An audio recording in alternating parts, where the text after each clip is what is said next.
us do it. And you said you went to Paris on French government scholarship. Yes. Who did you study with? I studied with Caratge, which was an amazing guy. He used to go to his amazing place and used to give us lessons in a velvet jacket and I went to the first lesson and I could do whatever we wanted to technically. So after that he decided what we're going to do. You haven't heard the legend about me, the story. Would you like to have it? I'm not sure. I think there was something about the work he gave you. Yes, he gave me a whole... Well, it was, I didn't know. Having learned from Gareth Morris, who actually, really, Gareth was very limited in what he gave you. You would do a Handel F major sonata and scale, a slow scale for 2 years. And 1 Drouet studies. You did nothing in lessons. He was out to break you or make you. So after 2 years of Gareth, I never played any studies really, except 1 Drouet study. The 3rd and 4th year I just went for lessons and taught myself more or less really. Because his theory was, if you want to be an orchestra player, come and listen to me with the Philharmonic, which is what I did. Yeah. He was right.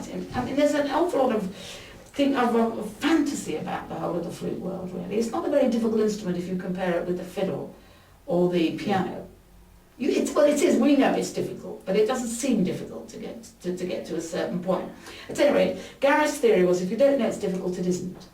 So when I went to Caratge, he gave me something like 12 Anderson studies, the Jolivet, Chanteloup, the Dutier, Sonatina, Merle Noir. He said, oh, we'll just learn those. And I thought he meant for 1 week, you see. So I went back to my place and I was living in, I was renting a house from a clairvoyant. Excuse me. There we are. And she said, wait a second, can you stop this? Yeah, we can pause this. You can pause this because I think there's someone who's, I'll tell you why. Hello? Who's that? Wissam, can you phone me in 5 minutes, Wissam? I'm at All Flutes Plus. That's Wissam. Okay. Okay. So... God, it was him.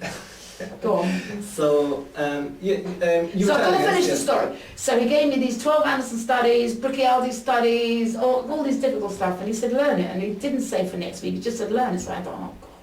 So I went home, and this clairvoyant house was in, said I was disturbing the spirits. So I had to go and hire a studio. So I went out and hired a studio, 4 hours a day for the next 5 days. I came back with all of his learned. They said, well, because I didn't know they were difficult, they were just notes. What are notes? You've got 1 note at a time. In comparison to the piano, it's nothing, really, if you think about it rationally. Yeah. So he asked me to play a bit of Spanish, a bit of that. He said, well, we don't have to discuss technique. What do you want to discuss? And I said, well, actually, I don't like my sound because I'm on a wooden flute. So we talked about sound for half an hour. And then he said, well... Can I just stop you? What kind of things did you kind of say about sound? Can you remember? Well, I can, because when you play on a wooden flute, your whole of your stomach approach is very different. You have to use your every internal stomach muscle to produce a sound. So you don't have any sweetness of your sound. We talked a lot about, which I think is very important, the difference between flat mouth and ooh.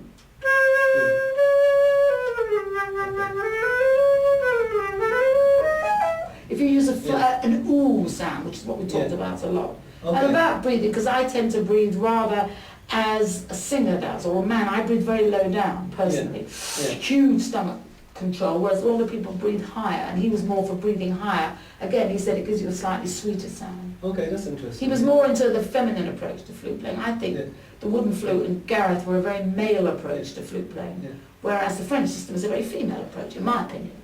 Yeah, you might there's a sensuality and a kind of ease in the French kind of style, isn't there? It's designed for the French repertoire, actually, which it works beautifully. But here, on the whole, when they're playing Bach or Mozart, it's scarcely. Well, I think it is. And orchestrally, it's terrible because the sound does not blend with the rest of the woodwind. That is the major problem with all this French teaching and French playing, is that you hear the French player going vibrato at the top of the sound, forgetting that they're playing with wooden instruments. That is, and I find that's the major problem at the moment, is that most flute players don't look at or listen to the other woodwind instruments and try and blend their sounds. Yeah. And would you find a wooden flute better to blend in the orchestra? Of course it would. The only person who does that is Daniel, isn't it? Palethorpe? Yeah, Daniel. Yes, who does definitely, and he definitely blends. With the majority of flute players, in my opinion, I mean, obviously the experienced players blend, but not as well as a wooden flute, I don't think. But again, I would assume, if I was a principal now, I would have 2. I would definitely play l'après-midi on a silver flute, and play the Brahms downwards, backwards, Tchaikovsky, Dvorak on a wooden flute. I would be flexible, because the 2 aren't the same things. And with your lessons with Caratge, did you do much about articulation or what you learned? Yes, you did, because again, you can't articulate well on a wooden flute. It's late, because it speaks late. So the French two between the lips, you know, it's a different approach to articulation. Yeah. And you were having your lessons on your wooden flute? Yeah, I didn't play it, so... What did you think of your wooden flute? It was disgusting. Flute? Doesn't work, doesn't respond, isn't sensitive. But there are moments, he said, when it is divine. It just has... There are moments when it makes your guts churn. Yeah. And I don't think the silver flutes do. Well, there's a lot of makers now making new wooden flutes as well. Are they catching on? Yeah, some people I think are buying them.